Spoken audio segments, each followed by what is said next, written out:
Greetings, folkaroos. It's Hailey, and welcome back to the much anticipated recap of the chess games that I played on my recent road trip. Now, all of these will be against some family members, and one of them will be, or two of them will be against a person that I met while on the trip. Um, So yeah, all of them were pretty much like easy wins for me, but I think we could still extract some interesting info and teaching lessons from these games. So without further ado, let's get into it. And the first games that we're going to look at here are ones that I played against my little sister Quinn. Now, we went to I went to my mom and sister's house, right? And we went to a concert, but the concert was a couple hours drive away. So during the drive there, my sister and we played pass and play chess on my phone, and these were the two games that we played. And now I had a couple of I had a condition for these games is that if Quinn blundered a piece, very obviously, I would give her one move. I would warn her about it and give her one move to get it out of the way before I took it. And you will see that happen twice in these games. All right, e4, e5, and she plays bishop to e2, which looks strange, but it's actually not that odd because there is an opening after knight f3, knight c6, bishop e2. This was played in the candidates tournament, which, if you don't know, is the tournament that the winner goes and plays in the world championship. So these are the best chess players in the world. One of them played bishop to e2 in the 2023 candidates. I don't remember which guy played it, but this is a legitimate opening. I don't really understand it. But yeah, bishop to e2 in this position isn't great because what black can do is immediately attack that pawn, and now you see how, like, when in the normal flow of openings, white develops the knight and gets a tempo on black, so black is constrained in their responses, right? But in this instance, black gets the tempo on white, so now black is basically playing white in this opening. They're developing with tempo, and white has to respond in certain ways, and she responds by defending with pawn to f3. And I'm going to take you on another aside here. This is another interesting sort of thing that could happen, like knight f3 and f6. This is a very famous chess trap in that this pawn can't actually defend this pawn because knight takes e5 is possible. Because after this, audience moment, what is the move that basically either forces the king to move or wins a rook that you can do here after this? And if you're able to figure it out, the answer is queen h5 check. If g6, queen takes, hitting king and rook. And if king e7 were to be played, then queen takes, king f7, right? And you just win a pawn and the king is out in the open and nothing else is developed. So that is the trap there with f3. But in this instance, it actually doesn't work if I sacrifice the knight because here, queen h5, right, g3 takes, and there's knight f3. And after that, I'm just completely losing. So I saw that, and I didn't do it, and instead played d5 and exchanged in the center like this. I get my knight active. I'm going to put this knight out. I'm going to maybe put my bishops out, right? Just getting active, right? Black has the tempo in this opening, so I'm using it. g3. This is another extremely slow move. I'm not really sure why she did that. You're just basically giving me more tempi to activate my bishop to c5 and pretty much prevent you from castling, because you cannot block that bishop with many pieces, right? It's going to take you 2 moves to even bring the knight here after you push the bishop back, which would normally block this, but this bishop is here, and it's even harder to block. So that is very unfortunate for her. Knight h3. This is the first instance of her hanging a piece and me giving her time to move it because, of course, knight or bishop takes knight is just a free piece. So I castle and she plays knight f2, which is the best move. Of course, maybe rerouting over here and hitting that bishop, right? But I think what she should be more focused on is developing the other pieces. Let's see how she does.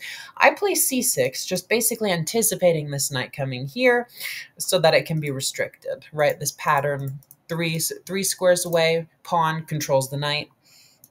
She castles, and audience moment. What is a very sneaky move that black can play to take advantage of the weaknesses around white's king? And also taking advantage of the pin on the knight. And if you're able to figure it out, the answer is bishop to h3. The knight cannot take due to the pin, and if the rook moves, then queen to b6 can be played, double attacking the knight, and the rook can't defend it. So the best move is to completely sacrifice the rook and do this, right? So that would be completely winning, but I do it this way. I play queen to b6, and then I'm going to go bishop to h3. But here she goes c3. And for the life of me, for my life, for anyone I know's life, I do not know why I did not go here. Instead, I took and then went there. How little sense does that make? I reversed the order. I'm not actually attacking anything. I was just like, ooh, I'm taking control of the light squares around the king if I can draw arrows. And I have the pin here. I'm going to push this pawn up, which, spoiler alert, does help me win the game in the future, but I don't know why I did it in that order. Pawn to b4, just trying to get some momentum on the queen side, maybe going after my queen. It's a decent move. I can see why she did it. Knight to d7, right? Bishop to a3, obviously trying to push and attack my rook, but I'm just going to move it if that happens. Knight 7, f6, and bishop to d3. Bishop to d3 is a big mistake because it allows pawn to e4, which I don't play. And you're like, well, Hailey, that just loses a pawn with an attack on the knight. Nope. The sacrifice of this pawn deflected the f3 pawn, and now knight g4 would be possible. And that is just game over. If you play something like queen e1, then f5, and this pawn will march until that rook is opened up on the queen. You cannot defend as white. But I did not do that this move. Instead, I played this and then pushed because she played this, basically inviting my pawn forward. And then when she goes back, I push it again. Takes, and apparently the computer's saying I should have taken with the knight to attack the queen, right? And if the queen moved, let's say there, then knight to g4 should have been played, and I basically trapped the rook, because if this, then that's, which is the only square for the rook to go to avoid being taken, that sets up this, and knight to c2 leads to mate in 5. But I didn't do it. Instead, I took with the queen with the goal to play knight to e4 and put pressure on that rook, which is indeed what happens. I do not care about losing my knight because I'm going to checkmate in 2 moves, and guess what happens? Knight c3, which, by the way, just hangs the knight, but I don't even have to give her... Well, I'm technically giving her the 1 move to move the knight away, but she will never get to because this comes with a check, and so does that, and it's checkmate, game over. You know, I mean, nobody really expected these games to be too close. And I'm definitely happy that she's interested in chess and she wants to play me. So yeah, I just play these games and I teach her what she did wrong. And hopefully she uses that as a way to improve her own game and we can have better games in the future. But that wasn't the last game we played because the drive wasn't over yet. She wanted to play another game, which is surprising given her very short attention span. So we switched colors. I'm now on the white pieces, and I start off with e4. And she plays d5, which is the Scandinavian, the favorite of one James. And I take, which is the main move. And now there's a couple different options here. There's a few different options here for black. One is queen takes. One is knight f6, what James plays. And the other is pawn to c6, which is known as the Blackburn Kloosterboer Gambit. I do not speak Dutch, so I don't know if I'm saying that correctly. And fun fact, by the way, in the Netflix series The Queen's Gambit, Beth Harmon, in one of her first games on the show, played this gambit as black, the Blackburn Kloosterboer Gambit. Like, she was on black against some girl on the white pieces, and she played this. And the idea is if white takes, you are giving up a pawn to prevent white from playing d4. And if white tries to play knight f3 to enable d4, then you just play e5 and bishop g4. So you're basically just dominating the center with a pawn at the cost of being a pawn down, at the cost of not having your c pawn. It's a very interesting game. It's a very interesting way to play. But a little bit of a dubious way to play against this is to play pawn to e6, which, if takes takes, is known as the Boinky Gambit. And basically the idea is to sacrifice a pawn to get up in development, but this isn't really as widely accepted because white doesn't really have any difficulties playing d4 or catching up with development, and they're still much better. So this is what Quinn plays. She plays e6, and I don't take because I don't really see a reason to get this bishop active. So I play d4, and then I play knight f3, and we get a very symmetrical position, which is very sneakily, right? Very sneakily, this transposed into the French defense. These kind of transpositions are really hard to notice because you have to essentially say, like, both sides don't have their e-pawns, so that must come from a French exchange, which, by the way, if you don't know, is e4, e6, d4, d5 takes, where both sides don't have their e-pawns. I did not notice that. So I played c4, which is still a line against the French defense. It wants to activate this bishop towards, but it's not the main line. The main line after knight f6 is bishop d3 and c3, kind of like an exchange Caro-Kann. They're very similar openings, but I play c4 and she takes. So she lets me activate my bishop, right? This is good. And then she plays knight e4. Now, with all due respect, what the heck is this move, Quinn? Like, what are you targeting? What are you targeting? And also, audience moment. How can I take advantage of the positioning of that knight to pretty much win it on the next move? And if you're able to figure it out, the answer is queen to e2, pinning the knight to the king that is still in the center of the board next to all of its undeveloped pieces. And if you play queen to e7 to try to defend the knight, then castles, and the rook is coming here. So if the knight goes back to d6, queen to c2, boom, boom, and rook e1 is threatened, right? By the way, rook e1 isn't even the best move in this position because of bishop to e6. So you just take back, you have the permanent threat of rook e1 on the table, and you're completely winning because you have an active queen as well as a pawn in the middle. So yeah, queen e2 is the move, and she blunders her knight. So I give her the one move, and I play knight to c3. Which she could then go back here. But then I told her that the knight was hanging, so she's like, naturally, I have to defend the knight.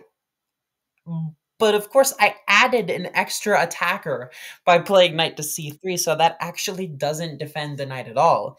And now I have more development, and your bishops are kind of misplaced. So castles. I could have gone something like knight g3, but I wasn't really desperate to chase that bishop away because it's not really doing anything. Bishop to e6. This is a fun little idea, trying to open up the rook on my king, but the f file is still very fortified. There's not really a whole lot that would be able to do. And now in this position, I play knight to c5 with the obvious intention of trying to take the pawn on e6 and forking the queen and rook. Now, if bishop takes, I like the idea of opening up the d file against that queen as well as getting quick development out this way, right? That's what I wanted to do. But instead, she goes c6, which I don't understand. you're taking away a development square for the knight, and just committing your pawn structure to defending that one square, which I wasn't even very worried about controlling anyway. And I could even play a move like knight e5, permanently controlling that square. I could play it like I could play knight e6, obviously. I could play queen takes e6 and then double up on that file. There's just lots of ways in which black's pieces are sitting ducks in this position. Knight takes e6, queen to b6, right? Moving the queen out of the way. Knight takes, and this is a bit interesting. I thought that taking with the bishop was the best move here, because if you take with the king, I would double up on the bishop, and if the bishop moves, I could come down here. But there's just queen to d8. I forgot about this when I told her to take back with the bishop, because she asked me like, which piece is better to take back with, and I said probably the bishop. Knight takes, bishop takes, and queen check, king h8, and this. And now we are coming up on the end of this game. h6, boom. By the way, audience moment, which one of these checks is better to give? There is a clear answer, and it's about the follow-up move after the king moves to its best square. And if you are able to figure it out, the answer is knight to d6, because the queen controls this, so the king is forced to go to h7, and then knight takes f8 is another check, and you get a bishop with a check. But if knight f7, then the king could go to h7, and you can't take anything with checks. So the best move is to do this, trying to get takes and queen f5 check, and you're not up as much material. So there is actually an answer there, and I played the correct answer. I played knight to g6, and I took the bishop with a check, and then I sacked the bishop, trying to get the queen involved in trying to mate that king in the corner of the board, and she makes a horrible mistake. Instead of taking back, instead of playing something else, she plays g6, which, audience moment, find the forced checkmate in 2 moves. And if you're able to figure it out, the answer is queen f6, checking the king, forcing it to go here, and then checkmating on g7. And that was how those games ended. So I hope that she takes them, and that she learns from them, and that we have better games in the future, and I wish her good luck on her chess journey. But now, we move on to the next stop of my road trip, which is my dad's house. So my dad, a little lore on him, he was the one who taught me chess when I was about 4 years old. I didn't really do much with it at the time. I just played a couple games with him whenever I saw him. But he was the one who taught me how to play chess. And then I visited him for the first time in like 5 years on this trip. And we played 3 chess games on the exact board that he taught me how to play chess. So it was kind of everything's coming full circle, And unfortunately, he has not played a lot of chess over the years, because he used to be pretty high rated, I think. He used to be like, I think 1700 or something like that when he used to be serious about it. But over the past few years, he's been playing only a little bit on chess.com, and he's about 1,000 rated. And from the games, it is pretty obvious that he is that rating, as I will show you. So it really is a full circle moment. I'm playing my dad on the board that he taught me how to play chess on, and on the squares, he wrote down the coordinates. Like on every square, he had written out F3, F4, F5. It was funny because he was like trying to teach me the coordinates and stuff. But now we're playing on this board and I'm the teacher.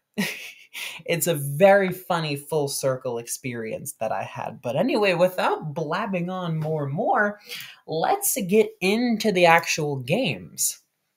And in them, I will try to teach you the insights of a positional player so you can develop your own positional play, right? E4, E5, and you know me, after E4, E5, the 2 options that I have are the Ponziani or the Vienna. And in this game, I go for the Vienna, because when he was teaching me when I was young, he taught me knight f3 and bishop c4 like every single beginner learns. So I didn't think he'd be too prepared against this, but unfortunately he was. He played d6, avoiding the bishop c5 line like literally everybody does. Oh my god, it's so annoying. I want to play the queen to g4 stuff. So he plays d6, and I decide to mirror him by going d3. The computer wanted me to play knight f3, which I just didn't like, because in the Vienna you normally want to play f4 and then knight f3. So I didn't like putting the knight here, and it didn't really have any targets, right? Like I didn't really like that. But the computer says knight f3, knight a5, bishop b5 check, c6, bishop e2. This just looks completely nonsensical, giving a check and then going back in front of your king. c5 by black, basically re-inviting the check to block here, having a mispositioned knight, and just pushing your pawns, weakening the light squares here. Knight to d5, knight c6, c3 to play d4, knight takes f6, and queen takes f6. This is the recommended line by white. Why the hell is this the recommended line? I have no idea. But yeah, I just played d3. Knight f6, f4, right? Now we get into, this has transposed now into a bishop's opening, Berlin, Vienna hybrid variation, which makes sense because the bishop's opening is characterized by this bishop being on c4 and this knight being on g1 and not f3. Because if the knight was on f3, it would be the Italian. So it's the bishop's opening with knight c3, making it Vienna hybrid. It's kind of like a mix between the two openings. Knight to d4, and right at this moment, I played the move knight f3, just challenging that and trying to double his pawn structure, and then I would go back and play this, forcing him to guard with c5 and weakening d6. This is what I was thinking, right? But he surprised me. And after he played this move, I was like, oh boy, did I actually get into more than I bargained for with this? Audience moment, how can he punish my knight move and use the positioning of this knight to exert pressure on my position? And if you were able to figure it out, the answer is bishop to g4. That's just pressure. You're not really threatening to take. I mean, yeah, you are, because you're going to damage the structure in front of my king, but this pressure is really hard to deal with because the bishop cannot retreat back and guard it. So this is like very meaningful pressure that he's applying onto my knight. And I make the wrong decision here. I should have castled, but I was afraid of this structure being ruined. But the thing you have to realize is, after a move like knight h5, trying to target here, fe5, de5, his queen can't get in and attack me. His knight can't get in and attack me. It's going to take him 10 years to rotate this piece or this bishop around and attack my king. And in that time, I can marshal all of my defensive forces and maybe even go on my own attack. So it's really about situational awareness. Like, opening your king isn't really that bad in this instance because black is nowhere near prepared to launch an attack on this weakness. But I was afraid of that happening, so I played rook f1, right? And I was like, well, bishop e3, queen d2, and I'm going to castle this way. That was the idea that I had at this point in the game. So he plays bishop to e7, which just strikes me as very low urgency. And now I'm able to take here, but I play bishop to e3, essentially asking this knight, hey, what are you going to do? Like, what are you going to stay here? Are you going to take me? You're going to go back? Like, what's up? But he defends it. And like I said, insights of a positional player, two things I noticed in this position after c5. One, this pawn is much weaker. And two, this diagonal just opened up. So this bishop b5 check could be useful at certain times, but instead I played the move h3, which the computer characterizes as a mistake. Audience moment, what should the bishop do here? Why did the computer characterize this as a mistake? What is the best thing for the bishop to do here? Take, retreat this way, or retreat over here? Which is the best? And if you're able to figure it out, the answer is taking. Because now the computer, I believe, wants black to castle and play knight h5 and then bishop h4. And the attack is actually a little bit faster here. And these pawns are actually going to be pretty weak. and the king is still stuck in the middle, and queen to d2 and castle still need to be played. And also, you could even play b5, a6, b5 at some point and attack on the queen side. Black's position is really flexible, but he makes the wrong decision. He goes bishop to h5, which is a very bad move because pawn to g4. And this forces him to sack the bishop or go back and get it trapped by f5. Instead, he takes, and then checks me on h4. This is a very complicated sort of position that we got going on here. I have a few different options. I could take, I could move here, or I could, well, yeah, that's basically my two options. I could take, or I can move here. But then after I take and the queen comes in, now I have two more options. I can move here, I could go here, I could go here. Three more options. And the best move is definitely bishop f2, because you just get a tempo on the queen, and then you're going to take the bishop on the next move. But of course, he can just do this, right? Like, that's definitely what he should have done. And then I would have traded the queens and then gone rook to g1, sort of skewering this, right? Or not, knight f3, right? There's knight f3.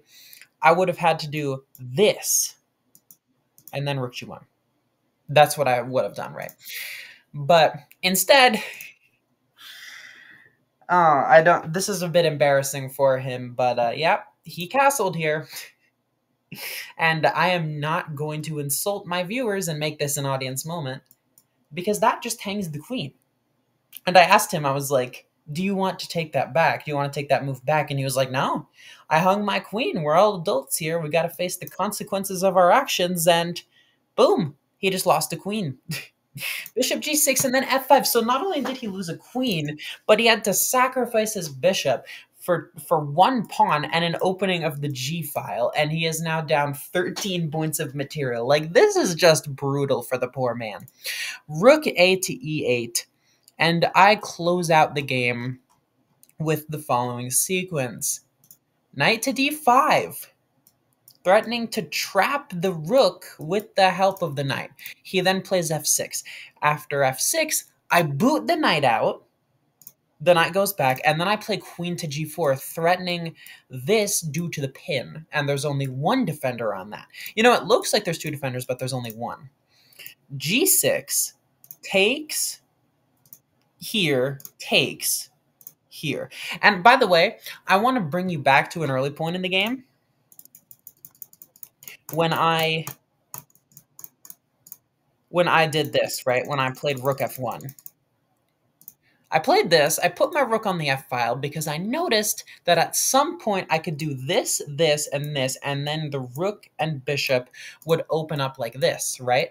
This is positional thinking. You put your pieces on squares that later in the game could prove to be very useful. And now if we fast forward, queen to g4 here, takes, takes. What do you see? He resigned in this position, by the way, because it's just basically imminent mate. Takes, rook f7, king to g8, queen g6 here and here. That is forced mate. And it's all because rook and bishop attacked f7, and I found a way to crack open the file. Positional play is not just about always maintaining your positioning and never attacking. It's about maintaining your position and setting it up for the right moment to start an attack. And that is what happened in that game, folks. Let's move on to the next one. So the next game I played, I was on the black pieces.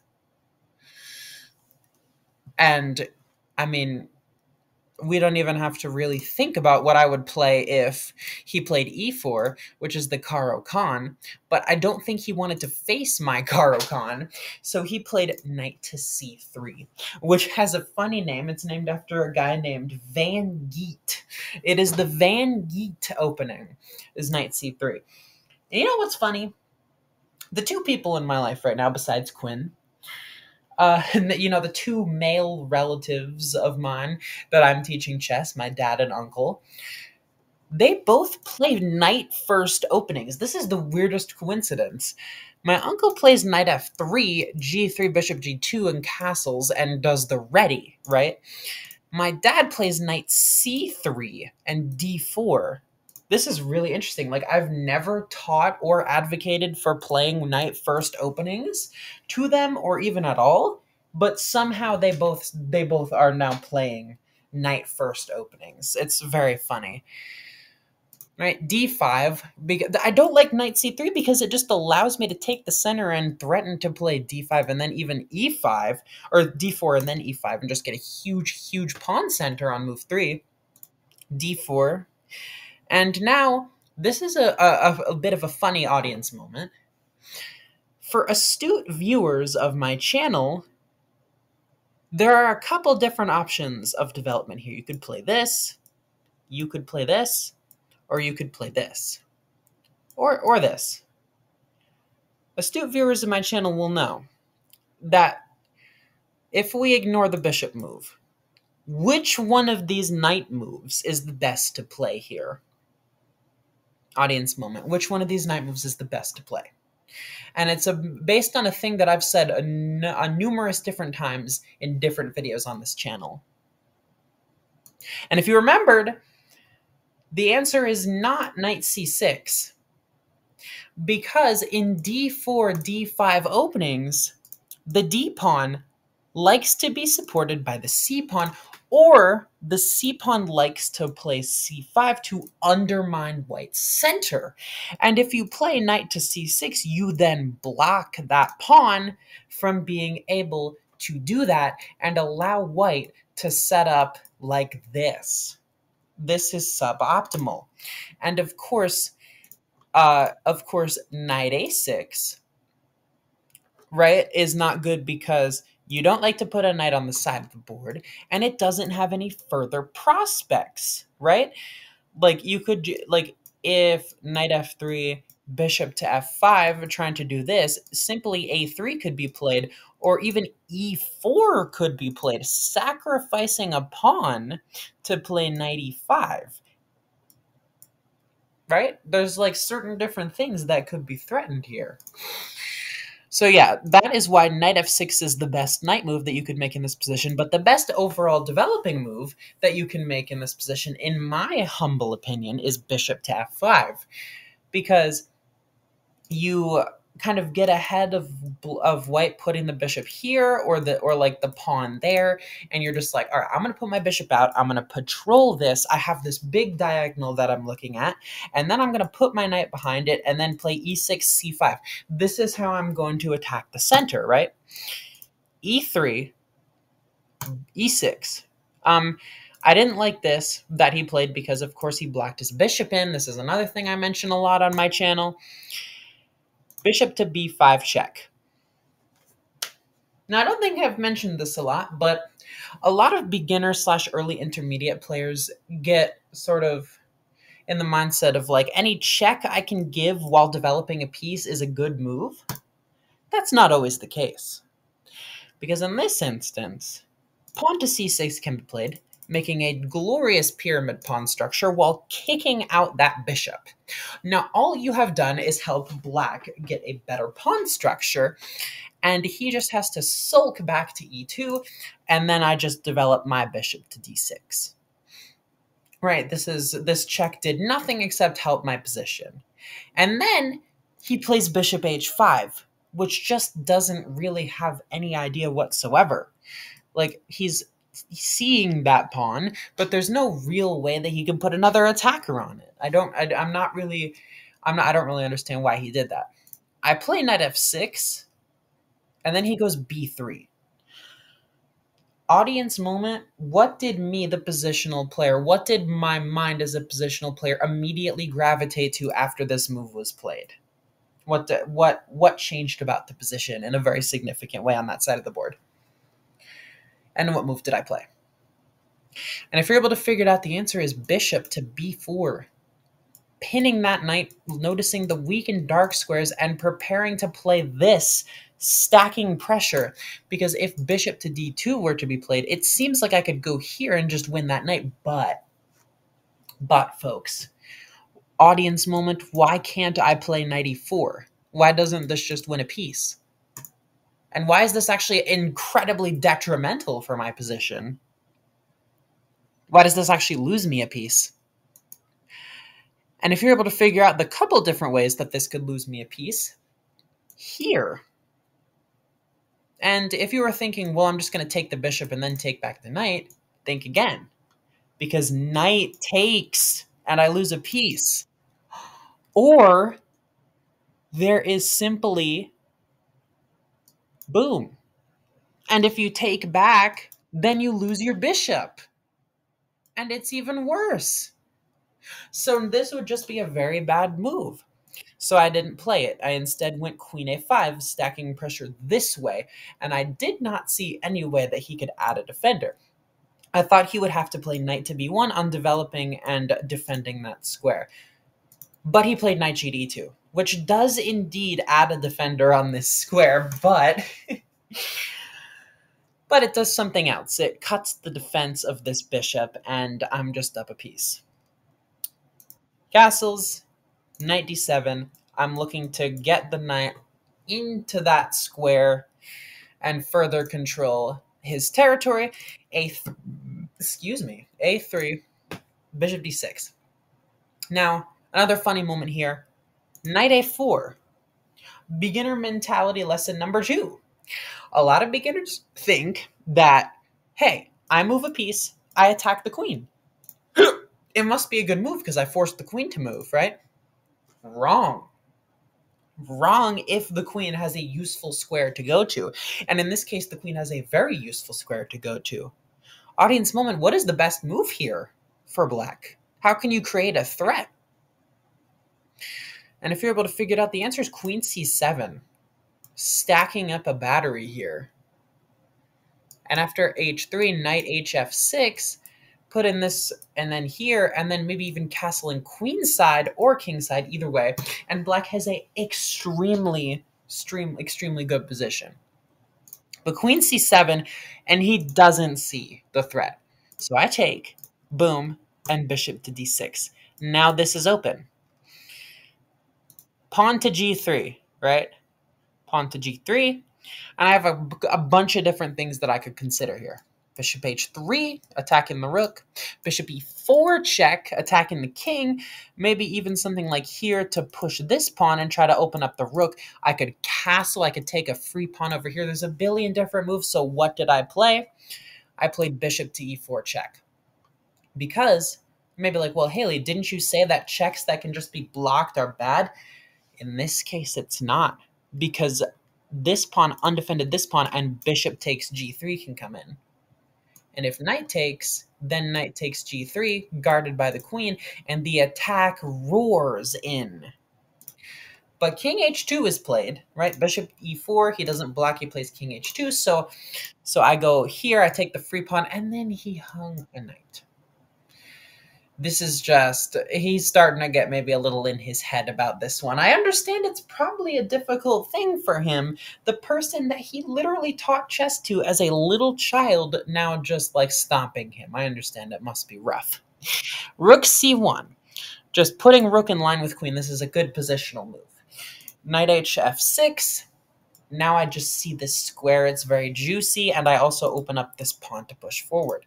f4, check, king h3, and then h5. The king's attacking my knight, so I defend it with a pawn. Knight to c3, attacking my bishop. Now I could move it, right? But I couldn't do that because if I go here, then knight takes, pawn takes, and rook takes queen, right? Guess what? That's not even that bad because I get enough material in exchange for the queen to still be up 4 points of material and completely and utterly winning. That's one of those niche circumstances where you can literally sack your queen because you're getting enough material in return. But I didn't do that. I instead went knight to b6. Just defending that while moving the knight to a better square, possibly looking at that in the future. Because now I can go back here when this knight moves, right? e4, he's trying to attack my pawn structure. This is a very noble attempt at trying to hit me where it hurts, but I can just go king to d7 and then use the d file that opened up from that pawn exchange. Another aspect of positional thinking that I want y'all to understand is every pawn trade opens up lines and weakens squares, right? And in this case, the line that opened up was this. And uh, he went queen to g2, and then I played queen d8 because I just stepped out of this line, right? Well, I still have time. Well, I have like a time in the middle of the game while I'm not really doing anything else. I just step out of the line, improve the positioning of my queen. Knight d5, he's getting a little bit desperate. I mean, that's all I can really say about that move. Then he goes f5, and I play a funny move, rook to e2, which attacks the queen, and it seemingly just gives up my rook in one move. But audience moment, what move did I have in mind? How can I take advantage of these two pieces' position after queen takes rook? And if you're able to figure it out, the answer is this. The answer is that. I'm still at 5 points of material, and I am going to just pick up another exchange. So this is actually going to just be very beneficial for me in the long run. And I can even play something like that in the future. Or maybe even queen f6, right? Queen f6 trying to take here, trying to play h4. It's still really good for me. But instead he goes bishop to g5, which is another very noble attempt because he's like, all right, you take my queen, I take your queen. But it doesn't work in this instance because after this, find the checkmate in one. Audience moment. And if you're able to figure it out, the very simple answer is kaboom. And that's it. He didn't see that. He didn't see that I had a checkmate lurking after he took my queen. And that was a pretty brutal way to lose, but we still have one more game from this series. I moved on to play the white pieces again after a little break and a little conversation where we actually caught up. Like, I told him everything that had been going on in my life, and he told me everything that had been going on in his life, right? And then I played this game, right? This 27 move game where I played at 93.7% accuracy. Oh boy, like I said, everything's coming full circle. I am the student has become the teacher. e4, e5, and now I play knight f3, hoping to get into the Ponziani, but he plays a funny named opening, known as the Elephant Gambit. And the point of the Elephant Gambit is very much like the Vienna Gambit, where if you take, the pawn will push and hit the knight. But this is a worse version, because after this, queen e2 can be played, pinning the pawn. And after queen to e7, knight to d4. Whereas in the Vienna Gambit, takes here queen e7, queen e2, the knight cannot go to d5. And black still has all the same problems as before. So yeah, the Elephant Gambit is a little bit dubious. So I take, and he takes with the queen, which is even more dubious because it allows me to just develop my knight with tempo and then put my bishop out. I don't even take the pawn because I'm like, well, why open this unnecessarily? I just want to get my king out of the way and then take so I can bring my rook and I don't have to worry about any pins along this file. Knight to h6. This is a weird way of developing your knight. Like, why wouldn't you just go here? I don't really understand. Because I can strike at the center and then completely ruin your pawn structure over here. But now I take. Because if queen pins, I can castle, right? If queen e7, I can castle. Because if he takes, there's a pin. He saw that. So he played knight to d7, trying to trade my knight. And I was just like, you know what? I'm not really into that. I'm just going to go back. Bishop to c5, developing a bishop. But audience moment, this seemingly great-looking development move has a big, big weakness. And it's a very, very simple center-gaining move that can kick that bishop back. And if you're able to figure it out, the answer is pawn to d4. Just gaining center space and kicking out that bishop. Boom, boom. That's also a common idea in the King's Gambit. A lot of players will put their bishop out like this and get booted by a pawn. Also, the Ponziani has lines like that. Then he goes knight to b6. And there's something pretty insane that can happen here. If I take, he takes, then there is this insane line. It looks like just a trade of pieces, but white is completely winning if they play queen takes, king takes, bishop takes, and if black takes back, then long castles with check, the ultimate flex move, king to e7, knight d5, king f8, and knight c7, and then after the rook moves, rook to d8, king to g7, and knight e8. Knight e8, and if king g6, then knight h4. King to g5, knight f3. And this is the reason why this trade would not be beneficial for black, because of that line, which I did not see. Let's be honest. So I was just like, look, I want to avoid an equal trade. I'm just going to put my bishop, keep it on this diagonal while maintaining this threat. And what do you know? He blunders the bishop.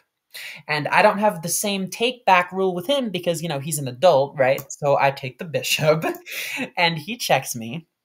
And you may be asking, well, Hailey, why didn't you do this to ruin his structure and then take? Excuse me. Why didn't you do that and then take? Well, the answer is because rook e8. And my bishop cannot block that check, so I would have to go king f1. But in this version, I can play bishop e3, take back with my rook, and then castle, and then maybe think about taking that knight if he didn't play this. But he's trying to go for my pawn, right? I could play king e2 if I was really nervous about defending that, but of course I just have another free knight on this side of the board, which I take. A takes, it doesn't even take back, and I could play king e2 here if I really wanted to, but I don't. I play knight d5, threatening the relative fork on the two rooks. Bishop f5 takes, and I did give him some advice here. I asked him a question, kind of like teaching him in the middle of the game, like, which rook is better for me to take? And I think I had a similar audience moment on my channel. Which rook is better to take? And the answer is, of course, this rook, because you distract this rook from controlling the center temporarily, right? So you could maybe move your bishop out of the way so that it's not pinned anymore. So if you take this one, the rook just replaces in the center of the board. So telling him that, he moved that rook, and I took that rook. H3, I boot the knight back. I really don't care about losing a pawn that much because I'm just going to go here and put my rook here, and look at his back rank. Look at how weak that back rank is. Rook to e8. I attack the bishop, and he makes what looks to be an over-the-board mouse slip, g5. It looks like he was trying to play g6, but he slipped to g5. But I think that he didn't see this and maybe just desperately wanted to make space for the king. Rook takes f5. He defends this, but I can just add another attacker, and at this point, it's pretty much over. King g7 takes, check. He can't take either of my pieces. These pieces look to be like just in such a weird position that they have to be able to be taken advantage of, but no, because if he takes, I'm still up a bishop and rook against this. Like, what's he gonna do with that? There's nothing he can do here to, like, cut down the material deficit to make it good for him. H6, check, and mate. And that is how the game ended, and I played at 94% accuracy. I felt a little bit bad because I didn't know that he hadn't been playing chess, but hopefully he looks at these videos and he uses them as inspiration to get back into the game because, of course, he is the person who taught me how to play. So there is some significance there, but now I'm going to move on to the final two games that I played on this road trip. It's a bit of a funny story for this one. So after I went and visited my dad, my mom, my grandma, I headed over to Niagara Falls. And I went to the Canadian side of Niagara Falls, which, in my opinion, is the better side. And then after that, I kind of drove around Ontario a little bit. And I stayed there for like a couple days. And one of the days, I went to this mall in Mississauga, Ontario. And I was sitting there, eating my food court meals and playing chess on my phone.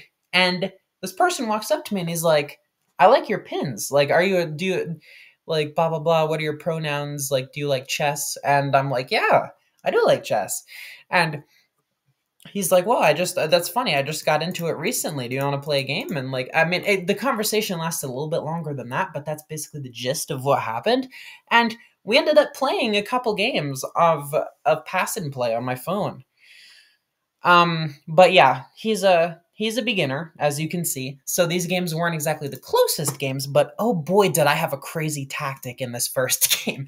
And I'm just going to give you a little bit of insight. These games, I decided to try to hone my attacking skills. I decided to try to play against my style to improve my just raw attacking gameplay a little bit.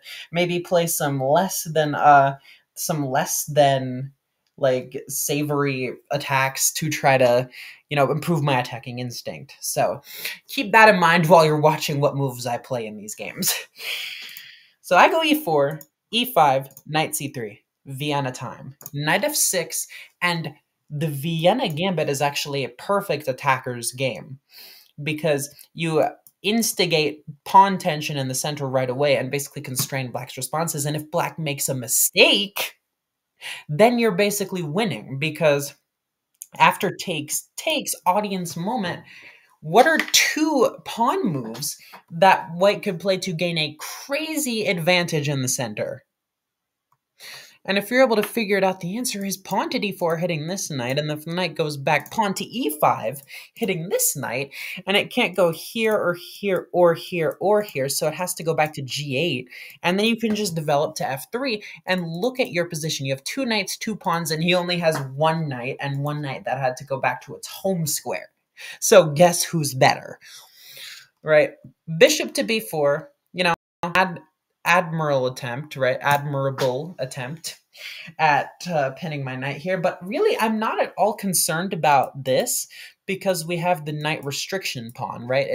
That's the only piece that he has out if he takes with the bishop, and it'd be controlled. So I'm perfectly happy with that. Doubled pawns are only bad situationally, and in that case, they're not bad.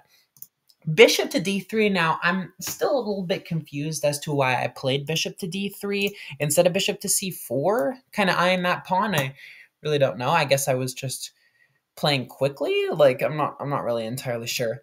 Pawn to d6, trying to strike at my center. I'm very impressed that he knows to do that. Castles, right? Bishop takes c3, and I take back with a pawn, controlling his knight.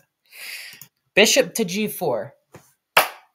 Another astute viewer question.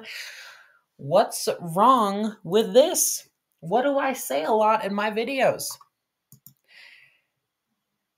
An undefended bishop pinning a knight to a queen, specifically on g4, is often a source of tactics. And when I saw this, I was like, oh no, you are not ready for what I'm about to do. Rook to e1, d takes e5. Because rook to e1 was threatening to take with check, right? So he took, and probably expected me to take back with the pawn and try to push. But no, audience moment. What is a crazy sacrifice that I could do with the knight? And the true audience moment is after that knight's sacrifice. Why can't black take my queen? What would happen? And if you're able to figure it out, if you're able to comprehend my genius, so to speak, the answer is kaboom! Brilliant move, giving up the queen completely.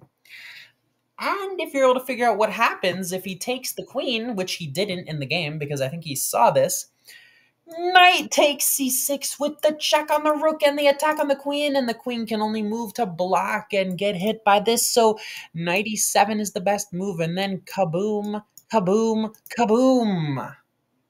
You're just up a piece. And I saw that. But you may be like, here, bishop b6, like he's not losing any material. Oh, but of course I planned for that as well. d5! He can't take, and if he takes with the queen, I just take, obviously. So queen to d6, I have to be careful here. I should have played bishop f4, but I decided to get a little fancy. I'm like, hey, what the hell? Go ahead, take my rook. Because if you take my rook, I think I have a big attack with takes and bishop c4. King f8, right? So he was supposed to go king e8 for a reason that I will talk about after this audience moment. But he plays king to f8. Audience moment, how can I continue the attack on the king in an effective way? What is the best way to take advantage of the king being on this square instead of this square? And if you're able to figure it out, the answer is bishop to a3 check. Another option you could have come up with is queen f3 check. But then there's knight f6, so that complicates things a little bit. But bishop to a3 check forces that, and then queen f3, knight f6. And now that your queen is on f3, audience moment, he blocked your attack this way. I know there's a lot of audience moments, but this is a very fun game that has a lot of learning moments. What's the best way to continue the attack from a different angle and threaten checkmate again? And if you're able to figure it out, the answer is queen takes b7, threatening checkmate on f7, and it's actually impossible to stop. You have to defend checkmate with king e8, lose your rook in one move, which isn't even the best move for white. The best move is queen f7, king to d8, rook to d1. You didn't forget about the rook, did you? King here, bishop a6, and queen to b7. That is the best way, and that's how the game would have ended. But he resigned after queen takes b7 because he didn't see any way. But that wasn't the end of the trans battle of the genders / battle of the countries. And we played another game with swapped colors. And this game wasn't quite as, like, flashy, but it was still interesting, right? It was still an interesting attacking game for me. G3, right? I was, like, licking my chops when I saw this, because G3 is an indication that they want to play the King's Indian attack, which is basically the King's Indian defense with the white pieces. And of course, that is a very attacking game. So I was just very excited to see what kind of tactics, right? The best and most principled decision that you can do against this opening is to just put 2 pawns in the center, which is what I do. And then d3, of course, is played so that after knight f3, I can't push and attack it. This is basically mirrored King's Indian. It's like what you do in the King's Indian defense as black, but with white. Knight f6 here, and bishop f5. Now, this was probably my lowest point in all of these games. Why the hell did I hang my pawn on e5? Did I think I had something with bishop to d6? I actually don't really remember, because it was like a little while ago. But like, why did I give this pawn up? For what reason? I just don't know. Right, but instead he plays bishop to g5, and this is kind of the same thing from last game about getting a knight restriction pawn, right? So I'm not worried about that. I just play knight c6. I get my pieces out, bishop to e7, and then he takes and I take with the pawn, which the computer didn't like. The computer preferred that if I have the option to take with the bishop, to take with the bishop, and then to try to open up.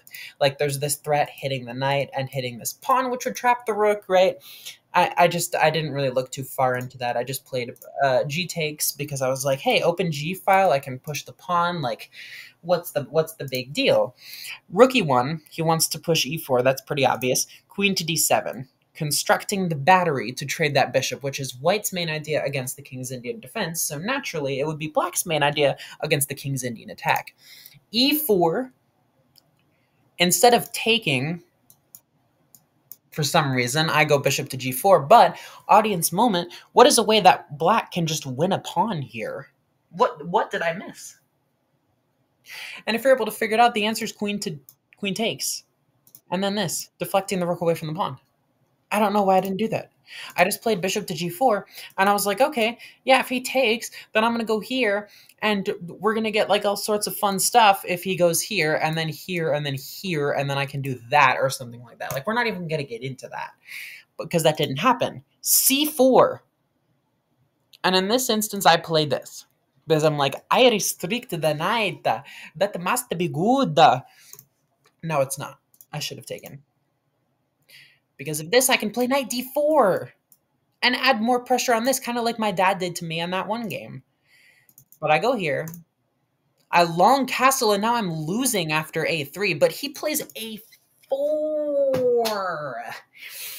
Ooh, which is not a good move because it weakens 2 very important squares. And if you played a3, you could then play b4 and then do this, and you are taking away all the important squares that I could use to defend that push.